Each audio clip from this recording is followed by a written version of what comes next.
Okay. Ring, ring, ring, ring, ring, ring. Hello? Tim, it's for you. Yes, this is Dog. Better Call Saul.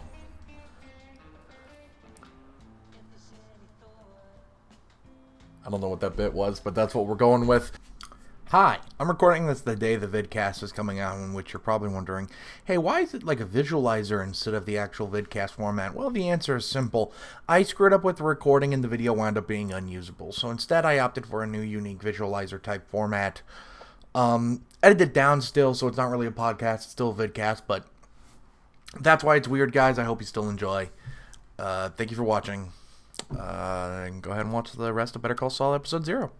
Okay. That is right, ladies and gentlemen. Tim and I, your lovely hosts of all the Star Wars content, is taking on our biggest Star Wars project yet. Saul Goodman, isn't that right, Tim? Mm-hmm. That's true.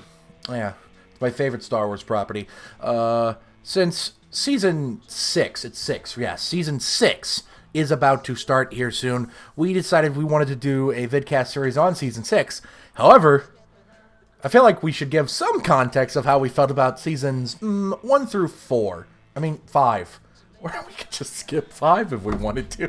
Fuck 5. We're just doing the first 4 and 6. We're doing the first 4, then we're skipping straight to 6.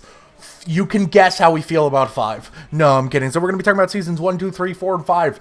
Better Call Saul. Very quickly here, very briefly, very generically, just so we have this out of the way. First things first, what kind of expectations did we have going into the show when it first came out, or when we first started watching it? Tim, you're in more of the right age demographic to have enjoyed Breaking Bad when it was coming out, so I imagine there was probably some more built-in excitement for Better Call Saul as it was airing?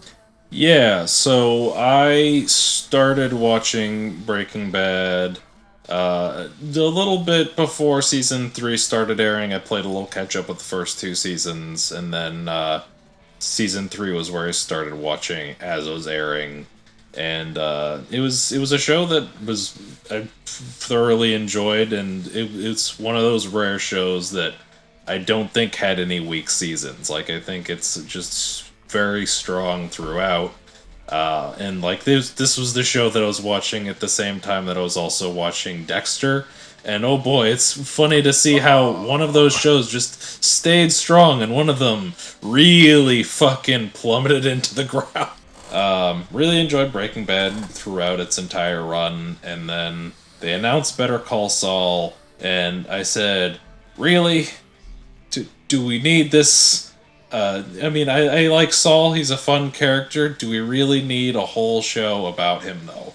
So I went in not really having much expectations of anything, and then they aired the first 2 episodes in the same week, and after watching those 2 episodes, I pretty quickly did a 180 and realized this does have potential. These are just some really strong first 2 episodes, and excited to see how it progresses going forward. So that basically sums up my expectations going in. That scene where he negotiates the boys down from murder all the way down to 1 broken leg each, just masterful television right off the bat. Mm-hmm. So for me, I came to Breaking Bad late. In late 2013, I started watching the show on Netflix. I finished the first 2 seasons, right? And I loved it. I finished the last episode of season 2, which is, if you remember correctly, when the plane crash happens. A very intense, insane scene. And I went, okay, I'll pick this back up tomorrow. I need to go to bed. Fast forward 3 or 4 years later. It's 2017. I still have not watched the next season of Breaking Bad. Until one day I go, I'm going to watch the next season of Breaking Bad. So I did. And I loved it immediately. Like you said, it's a show with 0 week seasons. It's often regarded as the greatest television show of all time for a reason. I would say that title rightfully belongs to SpongeBob SquarePants, but to each their. And because of this, when I started to watch Saul, it was after I watched Breaking Bad, so the first few seasons were already out. So I went, okay, it's 2018. I'm going to watch Better Call Saul in time for season 4 to start airing. I watched the first 2 episodes of season 1, went, I love it. This is television at its finest. This is excellent, beautiful. Fast forward to 3 years later. I don't know why this happened twice. 3 years later, it's summer of 2021. I'm a very different man. I'm a changed man. I'm a broken man. I'm still not allowed to go outside. I finally go, I'm going to watch past the first 2 episodes of Better Call Saul. And I binged it all immediately on Netflix. I went and bought season 5 on Amazon Prime, just so I could watch it without waiting for it to come to Netflix. Which, thank God I did, because it, just did a few days ago as we're recording this. So, I made the right call. We're going to transition to our thoughts on the show. Tim, do you think show good? It's all good, man. It's all good, man. No, elaborate. Yeah. Tell me again. So, it is all good, man. No, but I yeah, couldn't help it. Sorry. It's very strong show, and I think it's strong in ways that kind of differ from Breaking Bad. Breaking Bad, I think, is it's more of a sexy drama where there's a lot more direct showing of the drug cartel stuff, and you got gun shootouts and everything, and there's a little less of that in Better Call Saul, but there's enough of that to keep that bit of it interesting. But there's also just a lot of really strong character work in the show, and the legacy characters from Breaking Bad are all solid. You got Saul, or as we now know him, Jimmy McGill. His character arc throughout the show is much more fascinating than I thought it was going to be going into it. And of course, Mike is always great. Love seeing all the stuff that he's in. Beyond that, there's some really strong new characters. I really love everything with Kim. I think that she's probably my favorite of the original characters. And her character arc has been very strong. Throughout the show, you see that she loves Jimmy in spite of all of his shit, all of his baggage, and she wants the best for him, even though he's kind of a fuck up, just a little bit. But I really liked seeing kind of her character arc in season 5, where she starts to realize that the whole banking, the whole bank lawyer thing is not what she wants to be doing, because she's supporting a bank and kind of screwing over a lot of people, and she realizes this is fucked and I don't want to do this. Soul sucking, soul sucking. Yeah. And I think it was great to see that for her. And also, I think that Chuck is a really fascinating character, particularly as someone who is the younger brother of 2 older brothers. I definitely understand that kind of sibling dynamic. My brothers are not as bad as Chuck McGill, but I mean, your oldest one does have the electrophotosensitivity thing, but that's just a coincidence. It's true. Well, the biggest connection is my oldest brother is a lawyer. I think that's a really relatable kind of sibling dynamic, and I think it's really fascinating to see. There's one scene that I want to talk about, because it's a scene that is very important to me specifically. And it's a scene in Season 3. So, Season 3 aired in 2017, and in 2017, I went through a near-fatal car accident. In Season 3, Episode 9, this is just a month or 2 after the accident, this episode has what, in my opinion, is the greatest car accident scene ever dedicated to film. What you see is there's this shot of Kim driving, and she's going over this proposal that she's preparing for, and it's just a long static shot of her driving, and then there's just this chaotic cut, and then you just see her in the aftermath. And as someone who had just recently been in a car accident himself, I was like, this is how you, as a person who experiences a car accident, see it. This is what you experience. And You can literally show a car getting wrecked. That's literally what happens, but this really encapsulates what you experience. And like this scene this is something that directly influenced my making of my film The Other Side. Very, very much so, to the point that like I actually used that shot in my lookbook when I was making it. It's very much a direct influence on the film, and I just think it's such a great scene. It's Right. If you want to study great car accident scenes, I would say that's number one.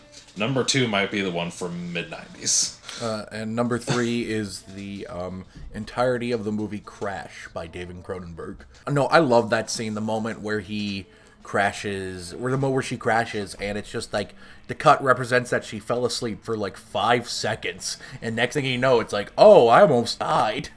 God, really just excellent filmmaking. Like, the instant change in her makeup, really good.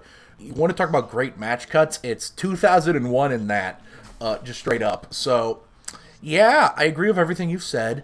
Honestly, the show hasn't ended yet, so they could really fuck up this last season. I do not think they will, but I have to acknowledge they could. Overall, I like this show more than Breaking Bad, which may sound astounding to some people, but if you know me and what I like about media, this actually makes perfect sense. I think the character work in Better Call Saul is stronger than it is in Breaking Bad. Not that the character work in Breaking Bad is weak per se, it's just Better Call Saul is operating on a whole nother level. Like Tim, there's actually a couple of specific moments I want to talk about. They're pretty generic picks for favorite moments from the show, but they're there for a reason. Number 1 is from Season 3. Specifically the episode where Jimmy McGill may lose his law license. Specifically the moment where Chuck McGill testifies against Jimmy. And Tim, I think you see where this is going. Chicanery! Yep, the entire chicanery monologue.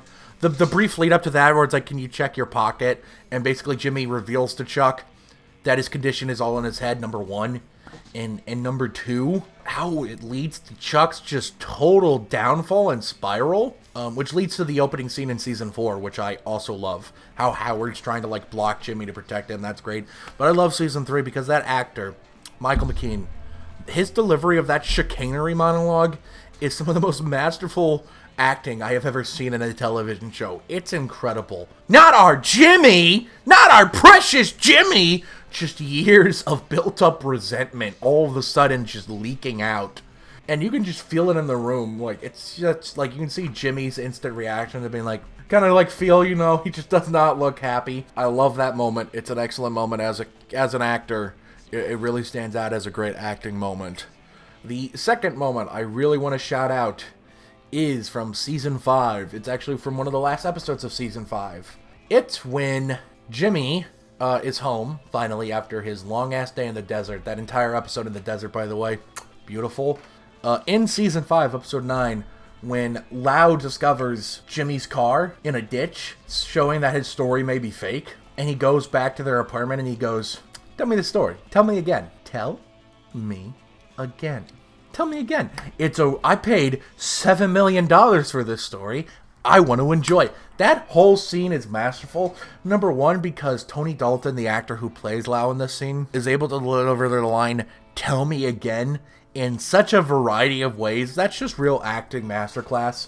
If you're able to deliver the same line over and over again in such radically different ways that convey different tones and emotions, that's just fun as an actor, and he does it perfectly. And it's just a super tense scene. You have the cell phone, you have Jonathan Banks watching with the sniper, you have Kimmy stepping in, not really understanding the situation and trying to talk Jimmy's way out of it. Succeeding, I might add. I love how Kim is just the epitome of, excuse me, he asked for no pickles. Literally, that's literally what she is. In that scene, she's like, my boyfriend said no pickles. Like, it's perfect. I love it. It's a fantastic scene all around. It's my favorite scene in Season 5. Probably my favorite moment. There's also when Kim's just like, so Jim is like, so we're breaking up. And Kim's like, or we could get married. I remember watching that episode and I went, what the fuck? And then it was explained, you don't have to testify against your spouse. And I went, oh, they're lawyers! Yeah, that I had the same effect. It was just like, that's interesting. I didn't think it was gonna go quite that direction, but all right. But I love Kimmy and Jimmy, and I hope they stay together forever. Oh wait, it's a prequel. Never mind. Our hopes and thoughts for season 6, the final season. We have 13 episodes instead of 10 this time, so we have 13 more episodes of goodness to savor. With hopes for season 6. Yeah, I mean, like I think we've basically been saying, I hope it sticks the landing. I think we were talking about something. There was rumors that the later episodes might be going after Breaking Bad. So my theory, and it's a popular theory, is that since there's 13 episodes instead of 10, episodes 11, 12, and 13 will entirely take place in the after Breaking Bad portion of the show. I think, which would be interesting. Yeah, I think that would be an interesting way to... Because I think if it's purely prequel, all the years we've been spending on these characters, I think it would be just kind of a bit of a downer to just end it where Breaking Bad begins. I do think that, like, getting a little bit of, like, closure at the very end would be very beneficial for this long-term story. So I think that would be cool. You know, obviously Kim's not going to be there for the Breaking Bad part of the story, but, you know, I hope that if it does... She doesn't have to die, Tim! She doesn't have to die! She doesn't have to die. I hope that if she leaves him in the pre-Breaking Bad section of the show, I hope that we can get some kind of closure with her in the post-Breaking Bad if it goes that direction. What I really want more than anything is a happy ending for Kim and Jimmy, as insane as that sounds. Because here's the fundamental difference between Saul Goodman and Walter White. Walter White is a bad man, a very bad man, who pretends to be a good person, and that facade slowly falls. Because as we all know, right off the bat with Breaking Bad, he's given a fucking out that doesn't require selling meth. But he doesn't care about that because it's all about me. I think Jimmy McGill, aka Saul Goodman, is a good person at his core.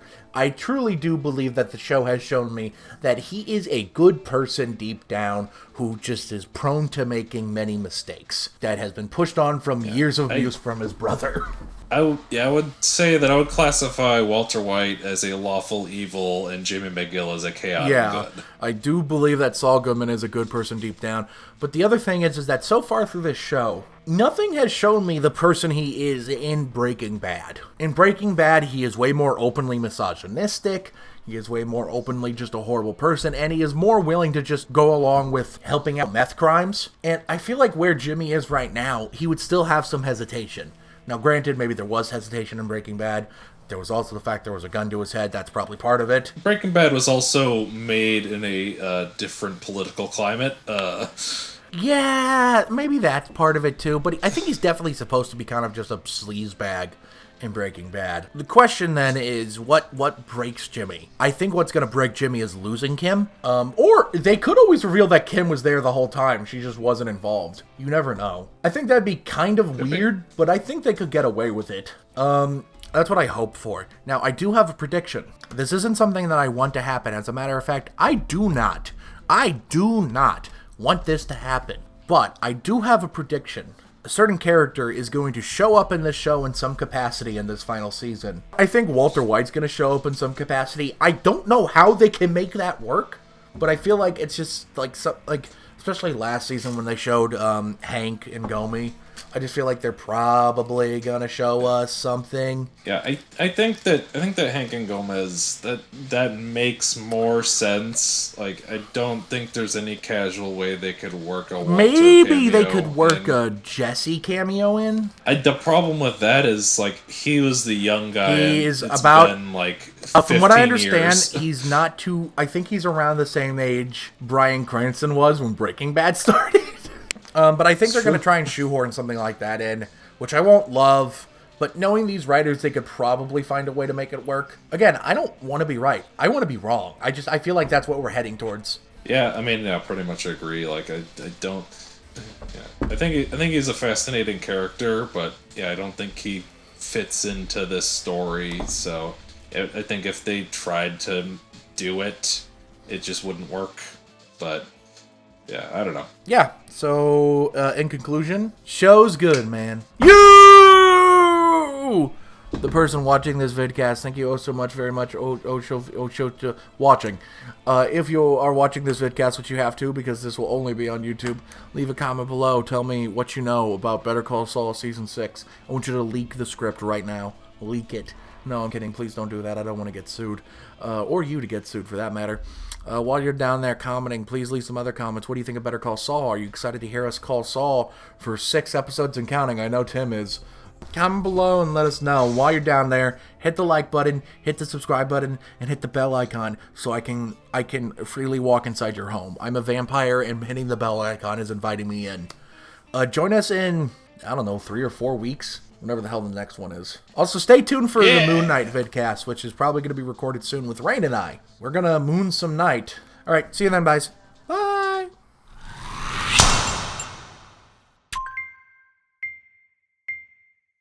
They slid my ticket across the table and I said, sorry guys, I gotta see about a girl.